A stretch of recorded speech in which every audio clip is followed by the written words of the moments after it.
Astaghfirullahaladzim.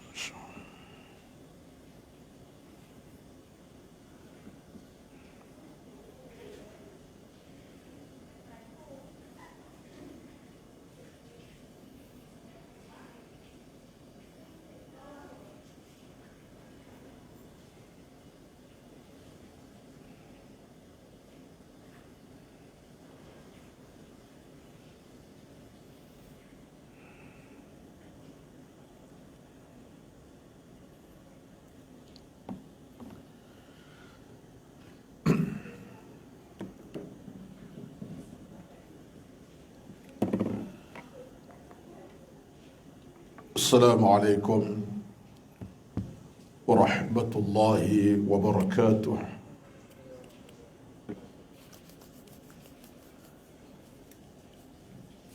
Innal hamdalillah nahmaduhu wa nasta'inuhu wa nastahdihi wa nastaghfiruh wa na'udzu billahi min shururi anfusina wa min sayyiati a'malina. Man yahdihillahu fala mudilla lahu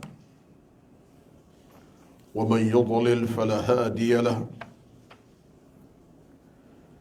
Asyhadu an la ilaha illallah wahdahu la syarika lahu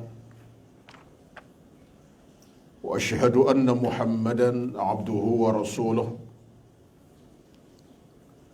Rabbana 'alaika tawakkalna wa ilaika anabna wa ilaikal masir. Bismillahilladzi la yadurru ma'a ismihi syai'un fil ardi wa la fis sama' wa huwas sami'ul 'alim. Bismillahilladzi la yadurru ma'a ismihi syai'un fil ardi wa la fis sama' wa huwas sami'ul 'alim.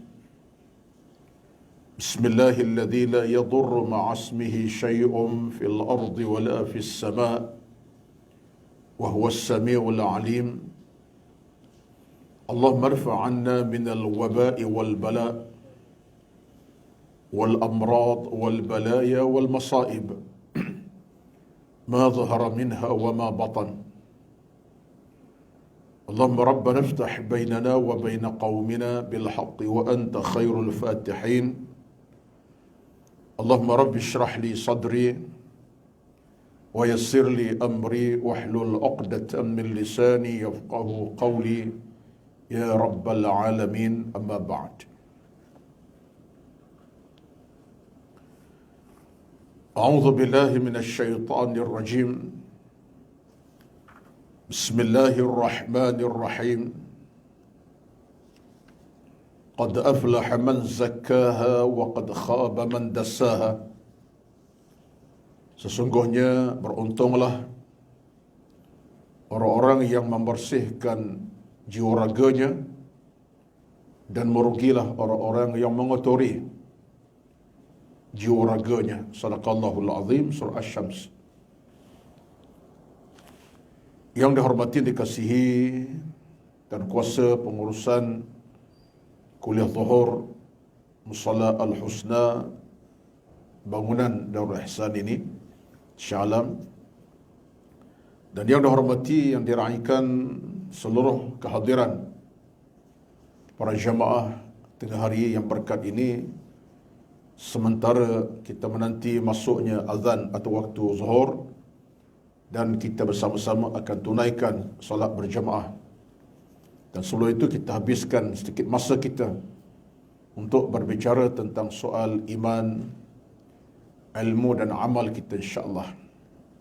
Mudah-mudahan memberi kita keberkatan dan keselamatan.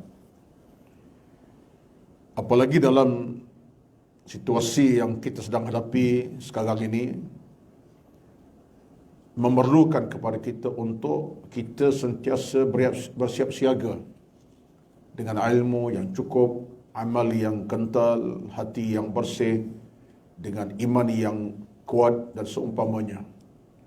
Kerana dalam ujian pandemik COVID-19 ini, kita tidak boleh anggap itu satu ujian yang biasa. Ia ujian yang kita kena hadapi dengan iman, dengan amal soleh kita. Kita bukan hadapi ujian sekadar dengan SOP semata-mata. SOP kita patuhi dan wajib kita patuhi SOP ini, kerana ia digaris pandu untuk tujuan supaya rantaian COVID dapat kita putuskan demi keselamatan. Tetapi hakikatnya di sebalik itu ada satu kekuatan yang kita mesti perkokohkan, iaitulah hubungan kita dengan Allahu Azza wa Jalla. Itu satu kemestian yang kita patut fahami, kerana penyakit yang datang, ujian yang tiba, ia adalah di antara ketentuan Allahu Azza wa Jalla. Ketentuan Allah. Penyakit yang datang, ujian yang tiba, dia bukan takat penyakit yang sedang berlaku. Bahkan kalau ada ujian yang lain, gempa bumi, tanah runtuh, hujan tak turun sehingga kering kontang, itu semua merupakan ketentuan-ketentuan atas kehendak Allah Azza wa Jalla. Itu hukum agama, kita kena faham betul-betul. Sebab apa? Sebab Allah sebut dalam Al-Quran, innama amruhu idza arada syai'an ay yaqula lahu kun fayakun. Ayat 82 surah Yasin. Kira-kira ayat terakhir, 83 ayat terakhir sebelum itu. Allah sebut dengan terang, innama amruhu idza arada syai'an. Sesungguhnya sesuatu perkara bila Allah nak berlaku, sesuatu berlaku, akan berlaku. Sebab apa? Sebab ia adalah ketentuan kehendaknya. Allah itu maha kaya, maha berkuasa, maha kaya, maha agung, maha perkasa. Ada ketikanya Allah beri nikmat, ya betul, nikmat hujan yang turun, basahkan bumi, bumi subur, tanam-tanaman jadi, kita juga dapat hasilnya, makan minum. Ada ketika Allah berikan nikmat rezeki yang macam-macam, betul, dunia aman, sentosa, bahagia, tak ada musibah. Tapi ada ketikanya Allah izinkan berlakunya ancaman buat kita. Hujan tak turun, kering kontang, gempa bumi berlaku sana sini, penyakit datang. Ini pun di antara juga ketentuan Allah Azza wa Jalla. Jadi dalam hukum beragama, bila ia berlaku, pertama kita kena faham ia adalah ujian kepada hamba-Nya. So Allah itu nak uji kita. Allah tak beri sesuatu melainkan ada ujian di sebalik. Apa ujiannya? Allah nak tengok kita ni beriman kepada ataupun tidak, ataupun kita masih kekal dalam dosa maksiat. So ada manusia walaupun datang ujian macam mana, tetap macam itulah dia. Tak pernah berubah hati dan jiwanya, ibadat tak pernah dilakukan. Nah, ini masalah. Tapi ujian ni bagi orang beriman, dia akan faham. Allahu Akbar. Ujian datang, aku dah silap kot. Sekarang aku nak balik kepada Allah. Masa tu dia bertaubat, istighfar, dia kembali kepada Allah. Kalau dia tak ada ilmu, dia cari ilmu. Dia jahil, dia mengaji. Dia tak buat baik, dia buat baik. Inilah yang kita nak dalam hidup beragama kita. Jadi dalam keadaan pandemik COVID-19 yang dah masuk hari keberapa ni, kita tak tahu dah. Dah beratus hari, dah berbulan ini, kita nampak ujiannya makin hari makin menakutkan kita. Semalam 219 kes. Hari ini wallahualam, saya tak fikir hari ini 100 kes. Saya fikir hari ini 700-800, ini jangkaan dah. Sebab benda dah merebak. Ya, benda dah tersebar. Jadi jangkaannya makin banyak. Allah yang maha kaya. Habis, apa kita nak buat? Muqaddimah saya tuan-tuan, saya kira muqaddimah yang saya nak sebut ini penting bagi saya dan tuan-tuan. Sebab tidak ada orang yang rasa tenang, rasa selesa apa yang berlaku. Tak ada. Tak tahulah kalau ada orang tenang, tak ada apa ustaz, tak ada kisah apa, itu saya rasa masalah besar tu. Yang berlaku kita semua tak tenang. Mana tak di poket kita namanya face mask. Semua ada lagi ni. Face mask ada dalam poket kita. Kenderaan kita pun mungkin satu bundle tu. Ya, siap sedia nak pakai, nak buang contohnya. Mana orang tak bawa, saya siang malam sekarang ni ada di sana sini, saya kira dalam beg-beg puan-puan tu ada sebotol sanitizer untuk dipakai guna. Tak pakai ini pun kita sedia guna yang ada kat surau kat masjid. Dia lorong-lorong masuk kita. Jadi situasi ini menggambarkan ada ketakutan, ada kebimbangan. Kita tak bersalam-salaman sama kita dah berapa lama dah. Sembahyang berjarak. Ini semua menandakan ketakutan. Semua orang rasa takut. Terlebih takut bila kita ada anak kecil. Hari ini ada anak-anak yang tak ke sekolah ni. Daripada semalam, banyak sekolah yang dah mula kurang ahlinya, kurang pelajarnya. Guru ada, anak murid tak ramai. Sekelas 40, yang datang separuh. Tak datang separuh. Hari ini pun sama. Sebab apa? Ketakutan. Kembangan. Sekarang ini memberikan soal nyawa. Kesihatan. Nyawa, kesihatan. Siapa tak takut? Jadi macam mana kita hadapi? Yang pertama, tuan-tuan, sebagai orang Islam yang bertuhankan Allah, bernabi Nabi Muhammad, yang yakin kepada Allah Azza wa Jalla, yang kenal agama yang dianutinya, yang faham akidah yang dianutinya sebagai akidah yang benar, kita ada Tuhan namanya Allah Azza wa Jalla. Maka kita kena banyak berserah kepada Dia. Kita kena banyak tawakal kepada Allah Azza wa Jalla. Tawakal macam mana? Bukan tawakal serah diri saja. Ya Allah, nak jadi apa jadi, tak. Bertawakal kita dengan cara kita berdoa. Tuan-tuan, kita bertawakal dengan cara kita berdoa. Kita minta, kita rintih, kita minta, rintih, munajat, kita minta kepada Dia. Berdoa. Ya Allah, ya Tuhanku, tolonglah kami, ya Allah. Kami dalam kesempitan, kami dalam ujian yang cukup dahsyat. Bimbang kami akan nyawa kami, anak-anak kami, keluarga kami, ya Allah. Kami bimbang nyawa rakan kami, tolonglah sahabat kami kehilangan segala, ya Allah. Keamanan, tolong ya Allah. Kita berdoa pada Allah. Itu dalam kadar kemampuan kita. Nak doa bahasa Melayu, nak erti Arab tak boleh, tak apa, Melayu. Lepas solat, belum solat, lepas solat, belum solat, lepas tahajud, duduk saja dalam suruh. Silakan dalam kenderaan merintih pada Allah. Yang boleh bahasa Arab, gunakan doa bahasa Arab. Contohnya, Bismillahilladzi la yadurru ma'asmihi syai'un fil ardi wala fis sama' wa huwas samiul alim. Ini hadis daripada Al-Imam Ahmad dengan hadis dengan Al-Sahih. Nabi ajar kita doa macam tu. Bismillahilladzi la yadurru ma'asmihi syai'un fil ardi wala fis sama'i wa huwas samiul alim. Bacalah pagi, malam, siang. Kalau ikut hadis ini, kalau ikut hadis Nabi sebut, kalau siapa-siapa yang baca berpagi-pagi 3 kali, 3 kali waktu pagi, 3 kali waktu petang, waktu malam, 6 kalilah, 3 pagi, 3 malam, Allah akan hindarkan musibah daripada dia. Ingat tuan-tuan ni. Dia berjanji siapa yang baca doa ini, Bismillahilladzi la yadurru ma'asmi syai'un fil ardi wala fis sama' wa huwas samiul alim, 3 kali pagi, 3 kali waktu petang, malam, 6 kali sehari semalam, Allah akan hindarkan musibah mudarat. Ini bukan soal pandemik COVID, membabitkan soal kita dengan yang lain. Kita balik kampung ke, tak ada di sana jalanan musibah, insya-Allah. Kita buat kerja apa, insya-Allah Allah pelihara kita daripada musibah dan bencana. Tapi dalam suasana sekarang ni lagi nak baca. Walaupun tak musafir, kita takut kepada ujian COVID-19. Kita minta Allah jauhkan kita daripada mudarat yang begini rupa. Doakan.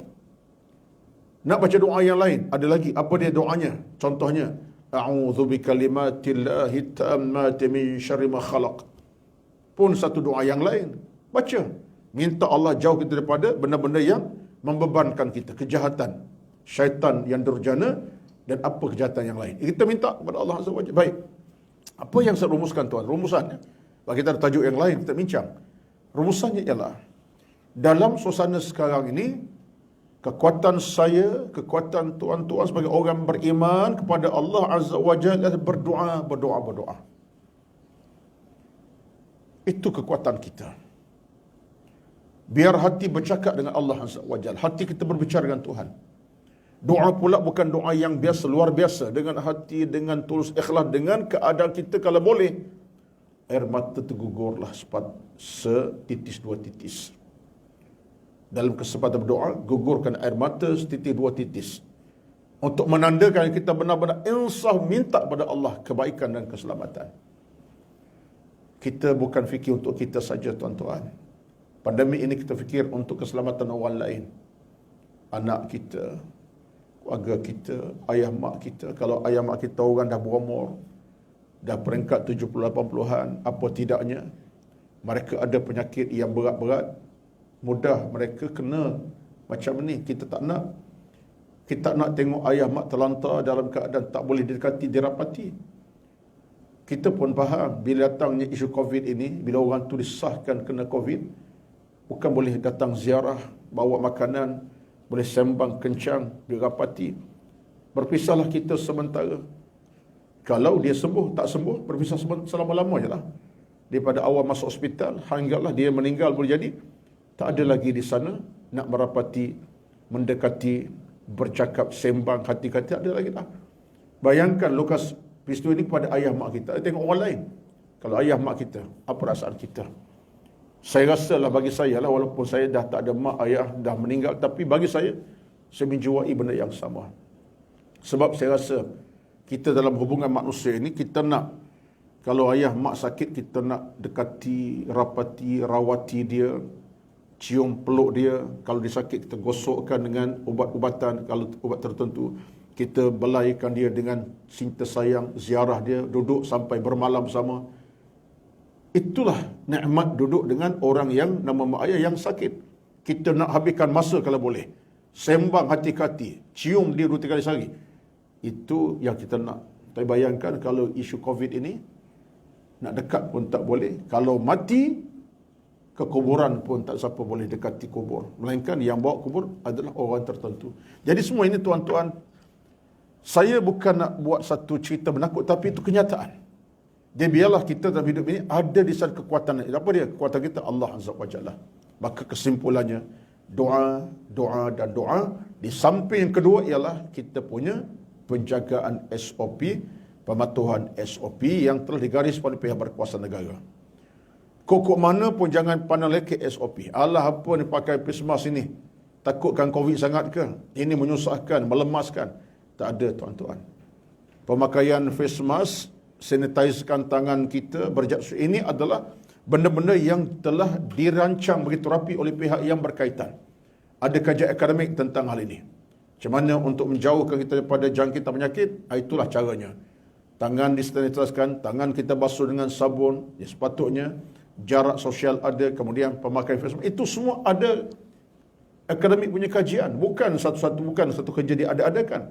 Ada kajian akademik, kita terima hakikat. Dan ia masih dalam konteks agama. Arti SOP ini dalam konteks agama. Demi untuk apa? Hifdzun nafsi, jaga nyawa. Supaya bila kita ikut SOP, kita tak terdah kepada penyakit. Dan kita tak penyakit bermakna ia dalam konteks agama. Sebab Nabi kata apa? Nabi sebut, la dharara wa la dhira, jangan kamu cari penyakit, jangan sebar penyakit. Itu hadis Nabi. Muslim sebut, hadis sahih. Jangan cari penyakit dan jangan sebar penyakit. Jangan cari kemudaratan, jangan sebar mudarat. Apa COVID ini bukan mudarat? Mudarat besar. Penyakit. Jangan cari pasal kita nak ke penyakit dan sebar penyakit. Jangan. Jangan bawa penyakit, jangan sebar. Nabi sebut macam tu. Jadi, rangkaian masalah ini, penyakit ini tak akan selesai melainkan kita cuba usaha untuk tak bawa penyakit. Caranya apa? SOP kita patuhi. Pemakaian face mask contohnya. Kemudian sentuh tangan. Itu semua wajib kita patuhi. Kalau tidak, kita jadi orang yang kena musibah.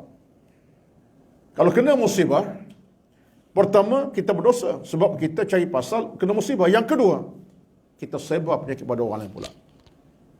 Kawan kita kena penyakit kerana kita. Sahabat kita kena kerana kita. Anak beranak kena kerana kita. Dosa tak? Dosa. Sebab kita pemunca kepada penyakit. Sebab kita tak cakna penyakit, kita sebar penyakit, kita berdosa. Kita zalim orang lain. Orang lain patut tak kena penyakit. Kita bawa penyakit. Dosa tak? Dosa. Dia kaitan agama tu. Dosa, tuan-tuan. Sebab tu saya paling takut sekarang ni. Ini sahabat saya lah. Kita live, audio kuliah buat live. Tapi kita fikir bersama. Saya rasa orang-orang yang tak ikut SOP, bahkan orang kata bersikap tak berapa cakna dengan SOP, bahkan buat tak erti, dia kena penyakit, dia telah berdosa bukan takat dia dengan Allah Azza wa Jalla. Secara pasal, dia berdosa dengan frontliners. Frontliners itu susah kerana kita. Doktor-doktor sampai tak balik rumah. Sampai peringkat bermalam di hospital dah 5-6 malam, tak balik rumah. Kerja pada kesempitan, tak boleh duduk keadaan biasa. Pakaian pula melemaskan mereka. Nak kerja berak pun payah, nak sembahyang susah. Bayangkan, kerana kita, mereka terpaksa buat kerja yang menakutkan itu. Kerana kita. Dosa tak? Saya hukumkan dalam, ini bukan ini fatwa ni, saya bukan mufti. Pandangan saya, kita berdosa sebab menyusahkan orang lain. Menyebabkan orang susah kerana kita. Sehingga ada balik rumah, doktor-doktor, nurse-nurse sampai peringkat bermalam hospital. Balik rumah pun tak bersama anak isteri, suami. Bahaya. Jadi maknanya, kita bebankan orang kerana kita tak cakna dengan penyakit. Dosa tak? Kita zalimi orang secara sengaja. Dosa. Dosa, tuan-tuan. Ini bukan fatwa, ini pandangan. Ya? Dosa lagi sebab Nabi kata apa? Al-muslimu man salimal muslimuna min lisanihi wa yadihi. Orang Islam ini, dia sejahterakan orang lain dengan keadaan yang baik-baik. Jangan zalim orang dengan tangan, dengan kaki, dengan apa saja. Maksudnya, jangan susahkan orang lain. Jaga hak orang. Jangan sampai orang cacat kerana kita, cedera kerana kita, susah kerana kita. Jangan. Itu hukum agama. Itu kefahaman hadis Nabi. Al-muslimu man salimal muslimuna min lisani wa yadihi. Jadi zalim kita kat orang dosa. Memang tak pukul orang. Memang tak balun orang. Memanglah tak balun orang, tak pukul. Tapi kita cari pasal. Orang terpaksa bersengkang mata, susah fizikal kerana kita nak merawat kita. Dan bukan seorang, ratus orang contohnya. Jadi ini adalah dosa kering namanya. Dosa kering bukan bahasa mana ni? Dosa kering namanya, cari pasal. Jadi kita nak kita dosa dengan orang lain. Wallahu a'lam baik. Ya Allah, ya Tuhan kami, berilah kepada kami keselamatan, keamanan, kebahagiaan, ketenangan dan segala. Ya Allah, kita minta pada Allah Azza wa Jalla. Hati kecil kita cakaplah pada Allah Azza. Tuan-tuan, kerana kita tidak nak pandemik COVID ini terus berlaku sehingga hari-hari kita makin hari makin menakutkan, sehingga banyak ibadat kita pun terabai, hubungan kita dengan dunia pun terabai, soal harta pun terabai, keluarga pun susah payah. Kita tak nak. Ya Allah, pulangkan balik pada kami keamanan dan keselamatan. Ya Allah, ya, itulah harapan kita pada Allah Azza wa Jalla. Ya tuan-tuan, itu antara mukadimah, panjang mukadimah ni, dekat dengan 20 minit. Ya. Tapi itulah yang saya nak sebut dalam bicara awal pada hari ini. Baik. Yang menjadi topik kita pada hari ini, tuan-tuan, ialah saya nak cakap tajuk kita di sini. Saya di sini sekali sebulan. Topik saya ialah manhaj hidup orang beriman. Kitabnya ada, kitabnya iaitu kitab yang ditulis dikarang oleh beberapa kalangan pensyarah universiti, adaptasi daripada kitab Ihya Ulumuddin Imam Al-Ghazali. Ini kitabnya. Saya bawa kitab ni untuk bacaan, tapi saya tak baca satulah, saya ambil rumusan saja. Kitabnya Manhaj Hidup Orang Beriman. Makna apa cara kita nak bina hidup sebagai orang beriman. Cara hidup orang beriman, apa caranya? Banyak caranya. Hari ini saya nak sentuh satu perkara. Kita kena maklum dalam hidup beragama ini, kita kena mengisi hidup kita dengan pengisian yang sesebaik mungkin. Pengisian yang sebaik-baiknya. Dalam bahasa mudahnya, pengisian yang terbaiklah ibadat amal kita. Kenapa tuan-tuan? Sebab kita ni sebagai manusia, di mana harga nilai kita? Di mana harga nilai tuan-tuan sebagai manusia? Agak-agaknya. Saya tanya diri saya juga ni. Pada kecantikan, pada kehandsaman. Begitu ke? Pada cantik parasnya, pada indah batang tubuhnya, pada kekayaan yang dia ada, pada harta yang banyak. Itukah nilai hidup kita manusia? Agak-agaknya. Nilai kita kerana saya kaya raya Ustaz, hebatlah saya, Allah pun sayang kat saya kerana harta banyak. Oh, saya orang paling cantik Ustaz, di pejabat tak adalah saya, Miss-nya. Miss dan Mrs ke apa, tak tahulah ya. Saya paling cantik, tengok rupa saya macam mana. Tuan-tuan, itu pandangan logik akal kita. Dan manusia berebut nak jadi orang paling kaya, paling baik orang. Sebab apa? Itulah nilai manusia. Tapi di mana nilai kita sebenarnya? Bagi Allah Azza wa Jalla, terletak pada taqwa yang kita miliki. Amalan yang kita bawa. awak seorang jual burger ke, awak seorang CEO ke, dalam Islam memang tarafnya macam tak sama. Betul lah tak sama. Tapi dalam Islam sama taraf bila awak orang bertakwa. Yang jual burger bertakwa, kedudukannya sama CEO syarikat yang bertakwa. Seorang manusia yang tak ada harta, sekadar kais pagi makan pagi dengan jutawan besar, tarafnya sama insya-Allah bila bertakwa. Walaupun pada pandangan akal manusia di atas bumi tak sama. Tak samalah. Si kaya miskin mana sama? Orang berharta tak berharta tak sama. Itu dunia. Jadi kita ni tuan-tuan, dalam hukum agama kita, nilai kita dengan Allah Azza wa Jalla, harga kita ini terletak kepada amalan kita. Qimatul insan ibadatuhu. Ini kata Imam As-Samarqandi. Qimatul insan ibadatuhu. Harga manusia terletak pada ibadatnya. Dan ada yang berkata qimatul insan qalbuhu. Harga manusia yang menilai kerana hatinya. Bila hati bersih, hatinya bila keadaan beriman, harganya mahal. Walaupun dia tak cantik parasnya. Bilal bin Rabah radhiyallahu hitam pekat kulitnya, hitam pekat lah, hitam metalik lah lebih kurang. Tapi setanding setara dengan Omar yang putih melepak kulitnya. Walaupun kulit tak sama, tapi setara sebab mereka beriman pada Allah Azza wa Jalla. Hebat mereka. Walaupun fizikal Bilal tidaklah dipandang mulia oleh ramai orang, bahkan hamba pada awalnya. Tetapi nilai hambanya hilang sebab taqwa yang ada pada Bilal bin Rabah radhiyallahu anhu. Abdullah bin Mas'ud dicerita riwayatnya seorang yang agak tempang. Tempang dia. Kaki belah kanan lebih kurus pada kaki belah kiri. Kiri gemuk sikit, yang belah kiri kanan kurus kakinya. Mana kaki tak sama. Bila dia angkat kain satu hari, terangkat kain, dia naik pokok tamar, terangkat kain. Orang tengok, menang orang tengok tu ketawa lah ke? Abdul Mas'ud begitu rupanya, kami tak tahu. Hilai ketawa. Sebab kakinya nampak yang belah kanan kurus, yang kaki kiri ni gemuk. Jadi nampak tempang lah. Ketika naik pokok. Nabi bila sahabat ketawa, manusia ketawa lah. Nabi kata, demi Allah, jangan kau ketawakan Ibn Mas'ud. Kenapa?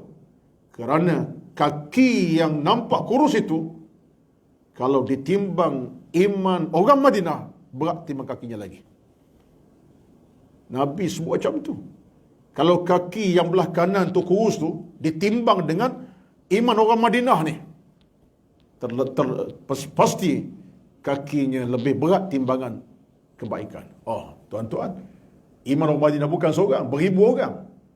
Tetapi kakinya lebih berat daripada timbangan iman orang Madinah. Apa maknanya? Maknanya, kuruskah engkau, cacakkah engkau, okey, balik kepada soal agama yang nanti. Sebab itulah, dalam agama kita, harga tuan-tuan saya, sebenarnya, balik kepada amal ibadat kita bawa. Kebanggaan kita temu ini hanya sementara saja. Sebab tu orang kaya yang rasa megah kekayaannya setakat mana? Masa hidup lah. Bila dah mati, akhirnya jenazah tu yang naik tak sama dengan apa dia ada. Ada orang mati yang kaya raya, hari kematiannya bawa dengan Audi sampai ke kubur. Tak ada Audi yang dia ada harga 1,5 juta, 3 rumah. Akhir jenazah itulah dibawa. Jenazah harganya tak mahal dah 10 harga. Itulah jenazah dia sampai kubur. Padahal orang kaya raya, rumah kediaman 15 juta duduk, jenazah datang ambil. Kereta-kereta Alphard dia miliki dah berapa puluh buah, tinggal belaka.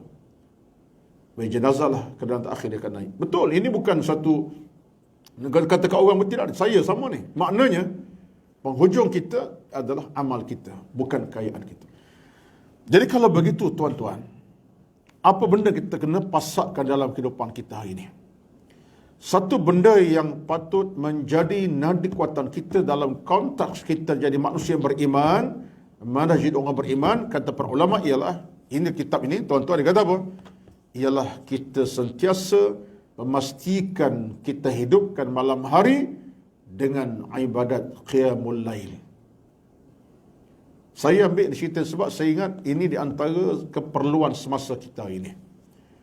Sementara pula isu pandemik COVID berlaku, kita lebih aula kena jadikan malam-malam hari sebagai malam ibadat kepada Allah Azza wa Jalla. Namanya Qiyamul Laili. Tuan-tuan, sebenarnya ibadat Qiyamul Lail ini ibadat yang boleh membina hati, membina jiwa, memantapkan iman, memurnikan hati dan mengukuh ketakwaan kita kepada Allah Azza wa Jalla.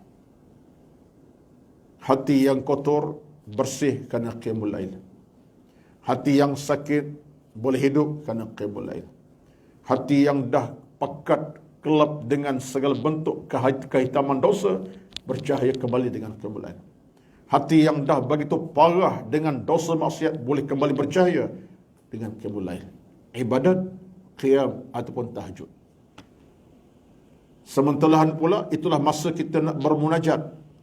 Kita nak angkat tangan kepada Allah Azza wa Jalla, kita nak menangis semau-mahunya. Sebab dalam hal ini Allah mengangkat martabat orang-orang yang hidupkan malam dengan ibadat kepadanya. Apa kata Allah Azza wa Jalla?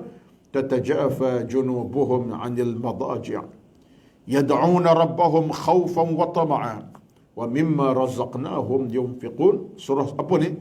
As-Sajdah ayat yang ke-16. As-Sajdah ayat 16. Allah sebut bagaimana ciri orang yang dekat dengan dia. Allah rahmati, Allah berkati dia. Apa kata Allah Azza wa Jalla? Mereka merenggangkan diri pada tempat tidur. Tatajafa junubuhum 'anil madaji'. Mereka bangkit. Tengah-tengah seronok tidur, mereka bangun. Tengah-tengah seronok atas tilam, mereka bangkit. Bangun kerana apa? Bangun kerana nak bermunajat kepada Allah Azza wa Jalla. Kita bangun juga pukul 3.30. Sebab apa? Sebab Liverpool lawan Arsenal final. Ya. Kita tu, saya masuk sekali dah tu. Ya. Ke sini tak, ke tuan tak pernah tengok bola pukul 3 pagi ni? Tak pernah, ha? Baguslah. Bangun-bangun tahajud terus. Baca Quran, berzikir sampai subuh. Alhamdulillah. Ya. Rizal biasalah tu bangun pukul 3 tengok bola tu. Dah maksudnya kita boleh bangun pukul 3. Sebab apa? Sebab ada live Europe Cup final, Bayern lawan Juventus Itali. Contoh. Ustaz macam biasa je. Ya. Muda-muda itulah sekarang taklah nak tengok TV dah. Ya. Tuan-tuan, nak cerita kepada kita, saya tuan-tuan, boleh bangkit kerana sesuatu kita rasa penting sangat. Sebab live final ni kena pula World Cup. France lawan Germany contoh pukul 4.30 pagi. Live daripada mana tak tahu. Ya. World Cup bila pula yang baru ni? Tak tahu. Kepada mana tak tahu. Bila? Tahun depan kan?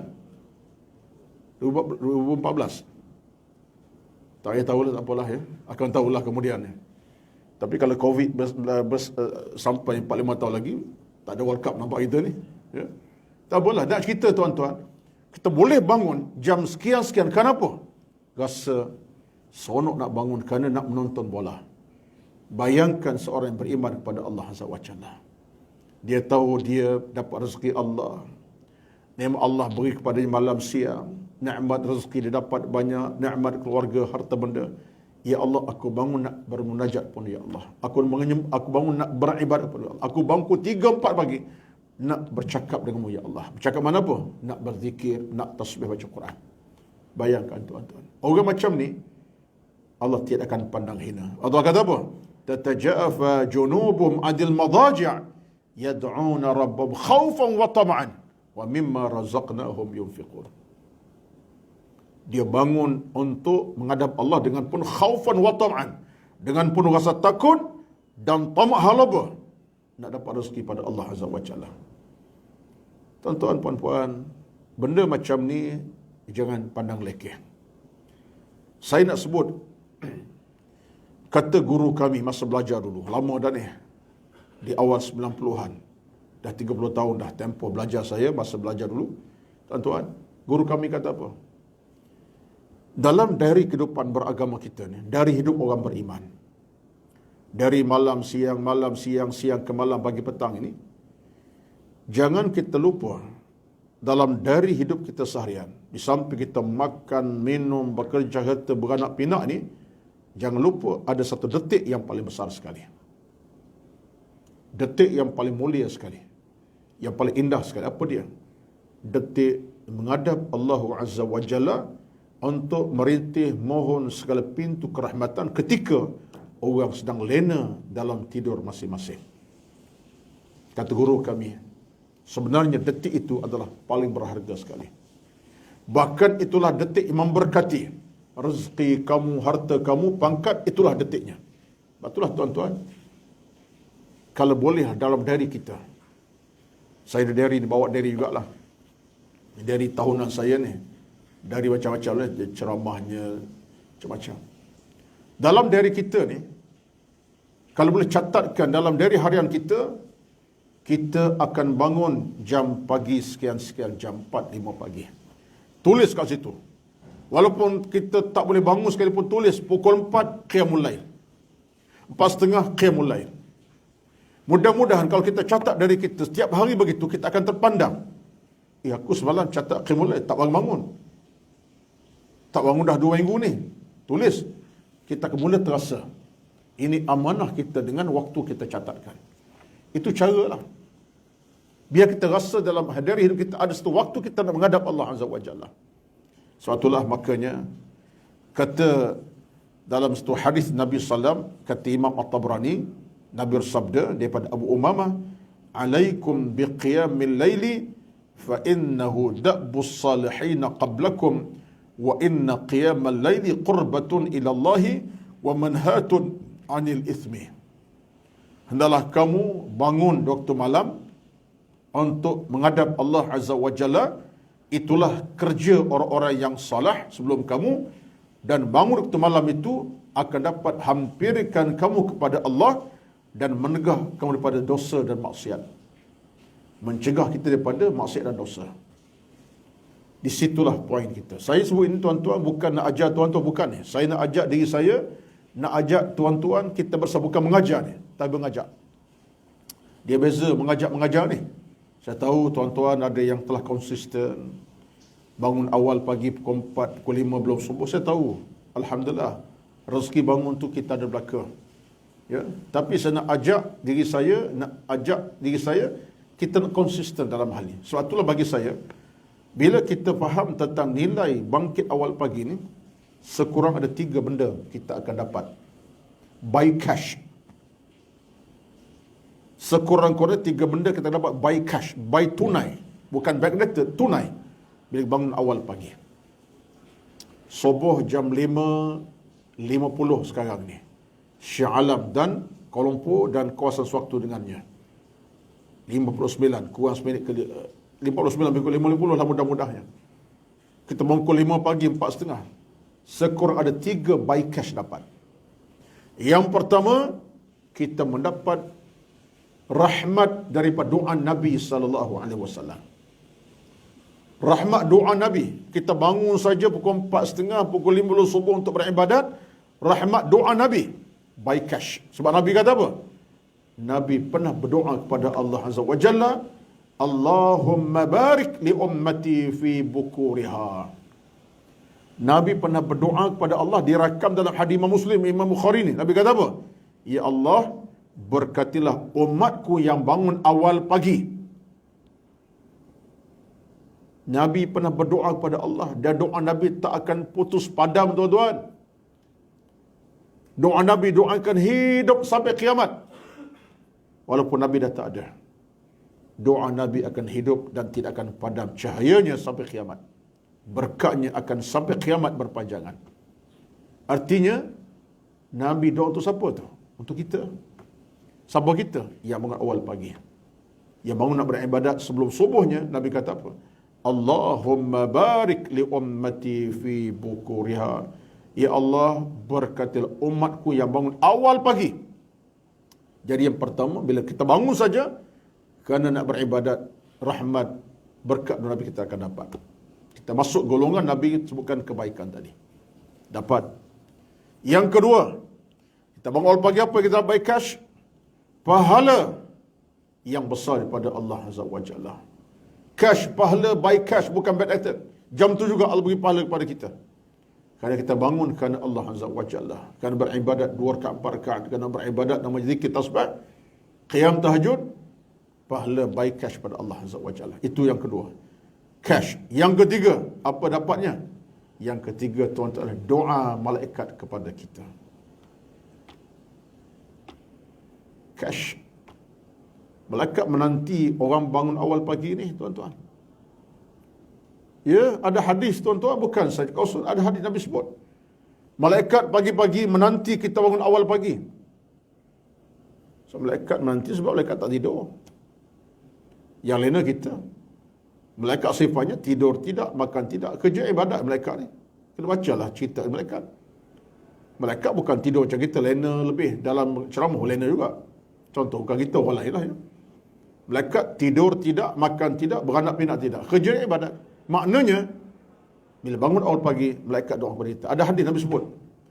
Bila kita bangun pagi, malaikat akan doa 2 doa. Satu doa malaikat ada apa? Allahumma a'ti mumfiqan khalafan. Ya Allah, tolong berikan kebaikan yang menghabiskan waktu tenaga kepada kebaikan. Kita bangun awal pagi pukul 4.30, pukul 5. Memang itu tenaga besar tu. Dalam keletihan boleh bangun. Tidur baru 2 jam, bangun juga kerana Allah. Mereka doa, ya Allah beri kebaikan kepada hamba-Mu ini. Dan mereka doa yang kedua, wa'ati mumsikan talafan. Doa kepada orang yang malas-malas, yang tak nak bangun, lewat bangun, tak nak bangun pun, bahkan tak bangun langsung sembahyang. Apa dia kata? Allahumma a'ti mumsikan talafan. Ya Allah, berikan kebinasaan, kerugian bagi orang yang tak selesaikan urusan ibadah kepadamu, ya Allah. Mumsikan mana kedekut, masa kedekut tak nak bangun. Talafan, talafan ni mana apa? Kerugian, kepayahan, kesusahan. Itu maksud tu. Mereka doa, cuma kita tak dengar lah. Hadis boleh tengok dalam kitab Ridhus Salim Nawawi. Jumpa dia tu. Allahumma a'ti mumsikan talafan, Allahumma a'ti mumfiqan khalafan.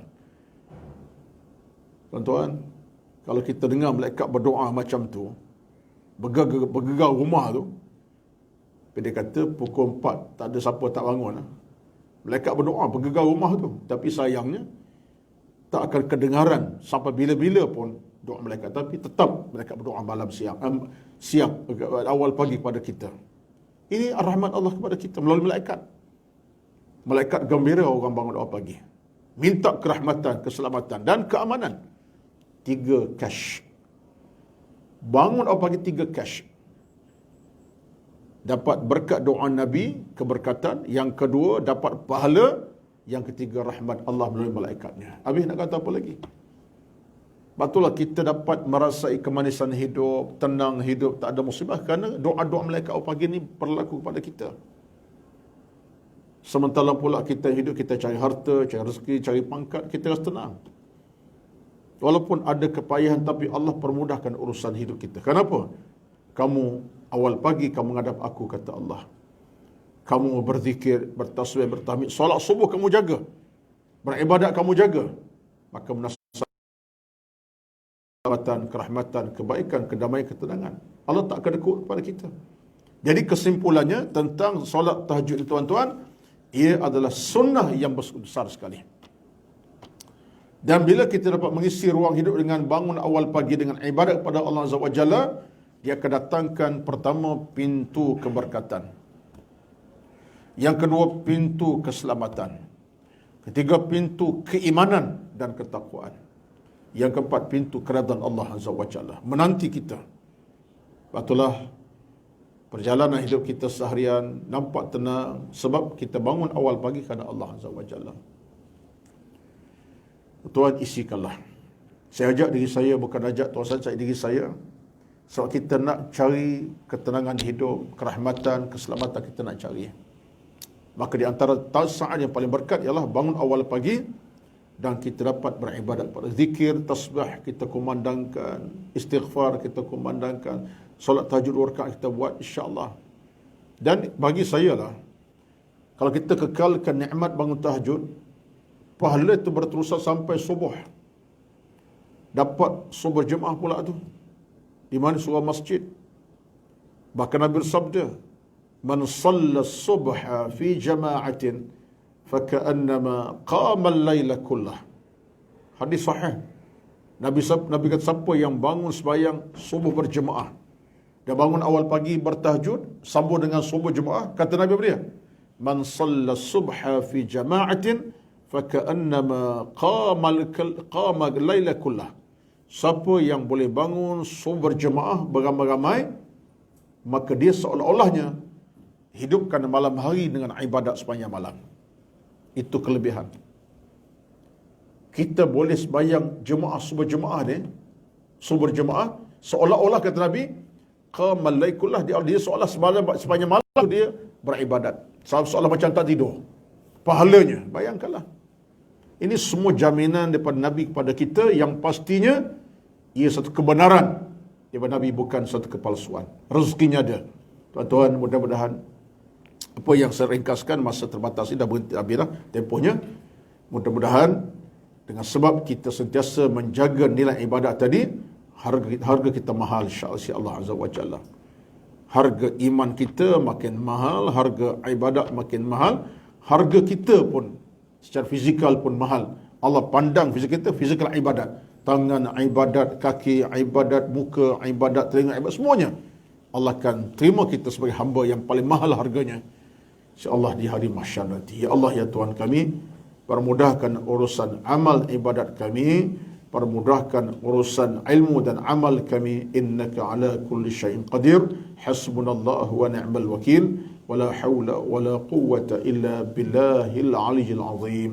Itulah sekadar pertemuan kita pada hari ini, tuan-tuan. Mudah-mudahan berbekas di hati saya bercakap itu untuk saya mengajak diri saya, mengajak tuan-tuan, kita nak bersama-sama. Mana-mana kekurangan yang kita ada, kita perbetulkan. Mana-mana yang dah kukuh kuat, kita perkemaskan lagi. Itulah kita manusia. Kita bukan malaikat, kita manusia, ada kelemahan. Tapi jangan biar kelemahan itu terus berlarutan. Kita cuba perbetulkan apa yang tidak betul, perkemaskan apa yang tak kemas, insya-Allah. Wallahu alam. Terus sekadar pertemuan kita, tajuknya manhaj hidup orang beriman, itu antara tajuk saya. Wallahu alam. A'udzubillahi minasyaitonir rajim. Bismillahirrahmanirrahim. Alhamdulillahi rabbil alamin. Wassalatu wassalamu ala rasulil amin wa ala alihi wa ashabihi ajma'in. Allahumma inna nas'aluka ridha'aka wal jannah wa na'udzubika min sakhatika wa nar. Ya Allah, ya Tuhan kami, mohon kami kepadamu redha-Mu, rahmat-Mu dan syurga-Mu. Allahumma jammilna bil afiyati was salamah. Hiasilah kami dengan keafiatan, kesihatan dan keselamatan. Allahumma rfa'anna minal bala'i wal waba wal amrad wal bala'i wal masaib. Ya Allah, jauhkan kami dari sebarang musibah dan wabak, bala bencana yang menakutkan kami, yang kami tak mampu hadapinya, ya Allah, atas kelemahan kami selama ini. Allahumma taqabbal minna, terimalah kami, ya Allah. Allahumma taqabbal minna, terimalah ibadat kami, ya Allah. Allahumma taqabbal minna, terimalah amal-amal kami, ya Allah. Rabbana atina fid dunya hasanah.